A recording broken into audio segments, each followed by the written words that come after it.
Meet the Brownings, a Victorian married couple.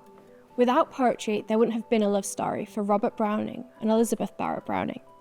In 19th century England, Elizabeth Barrett was an avid writer, penning her first epic poem as a teenager. Aged 20, she anonymously published her first volume of poetry. It was a later collection, published in 1844 and called simply Poems, which caught the attention of Robert Browning. He had written poetry and plays that were considered unsuccessful by his contemporaries, even though these would influence many 20th century poets in the future. Robert wrote to Elizabeth praising her poetry, which led to a secret courtship, despite Elizabeth being confined to her home by her lifelong illness and a strict father. When they eloped in 1846 and settled in Florence, Italy, her father never spoke to her again. Robert and Elizabeth were poets of the Romantic era, a period of poetry focused on emotions, nature, and social reform. Robert Browning wrote dark, dramatic poetry about love and murder, including My Last Duchess and Porphyria's Lover. Meanwhile, Elizabeth wrote poems calling out social injustice, writing about the brutality of enslavement in A Curse for the Nation and child labour with The Cry of the Children. Perhaps unexpectedly, it was Elizabeth's literary reputation which surpassed Robert's. Even when he wrote one of his best works, he was still primarily known as Elizabeth Barrett's husband.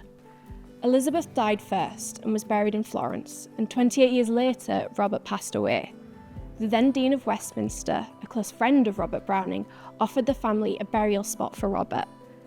In the Abbey's archive are the certificates which authorised Robert's body being moved from Italy to London.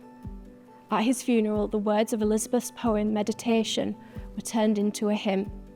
Although it was agreed that Elizabeth's body would be reinterred at the Abbey, this never happened, which is why today we have the burial of Robert Browning with an inscription to memorialise Elizabeth.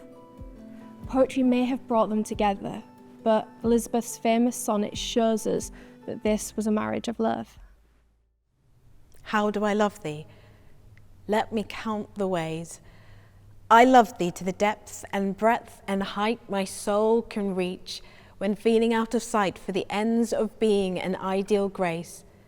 I love thee to the level of every day's most quiet need, by sun and candlelight.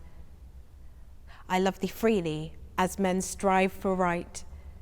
I love thee purely, as they turn from praise. I love thee with the passion put to use in my old griefs and with my childhood's faith. I love thee with the love I seem to lose with my lost saints.